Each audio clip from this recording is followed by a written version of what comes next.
जय गजानन श्री गजानन याच जयघोषानं गुरुवारी सायंकाळी गेवराई शहर भक्तिमय वातावरणात न्हाऊन निघालं। टाळ मृदुंगाचा गजर, भगव्या पताका आणि फुलांची उधळण अशा उत्साहपूर्ण वातावरणात संत गजानन महाराजांच्या पालखीचं गेवराई शहरात जल्लोषात स्वागत करण्यात आलं।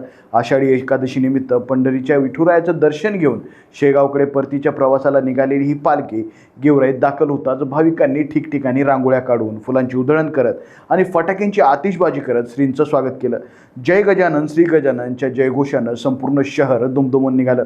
नवीन मार्केट यार्ड कमिटी, मोंढा नाका, पंचायत समिती रोड आणि जुने बसस्थानक मार्गे पालखी जिल्हा परिषद कन्या शाळेच्या ठिकाणी मुक्कामी पोहोचली। यावेळी राजकीय मंडळी, प्रशासकीय अधिकारी, कर्मचारी आणि भाविकांनी पालखीचं दर्शन घेतलं। विशेष म्हणजे दिंडीत सहभागी वारकऱ्यांनी संपूर्ण प्रवासादरम्यान शिस्तीचं दर्शन घडवलं। पालखीच्या मुक्कामाच्या ठिकाणी श्रींची आरती, कीर्तन आणि विविध धार्मिक कार्यक्रम पार पडले। सायंकाळी 6 ते रात्री 11 वाजेपर्यंत भाविकांनी रांगेत उभे राहून श्रींचे दर्शन घेतले, तर त्यानंतर महाप्रसादाचं वाटप करण्यात आलं। श्री संत गजानन महाराजांच्या पायी वारीला यंदा 57 वर्षांची परंपरा आहे।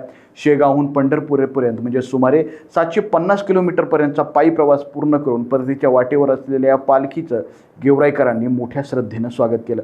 दरम्यान पालखी सोहळ्याच्या पार्श्वभूमीवर गेवराई पोलिसांनी चोख बंदोबस्त ठेवण्यात आला होता।